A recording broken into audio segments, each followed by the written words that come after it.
Hey guys, what's up? In this video, I'll show you how you can customize your fonts on your Shopify store. It's a pretty simple process. Hope you guys can follow through. And yeah, this is how you can do it. So first up, you will have to log in into your Shopify account.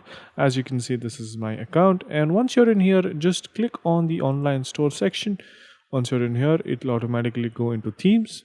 And under here, whether or not you have a theme published, just make sure that you customize that current theme that you have on your website. Once you're here, click on the paintbrush button. Once you tap on that, you can click on typography. And under here, you can see all these various options wherein you can customize or change the font of headings or body text. Let's start with headings. Let's say I click on change. You can see that I can change the font from here. Let's say I like this font right here. I click on select. And as you can see, the heading font has now changed. You can even control the size and scale of the font using this cursor right here. Once you're happy with it, you can go ahead and change our body font. So let's say this is the body text on my website.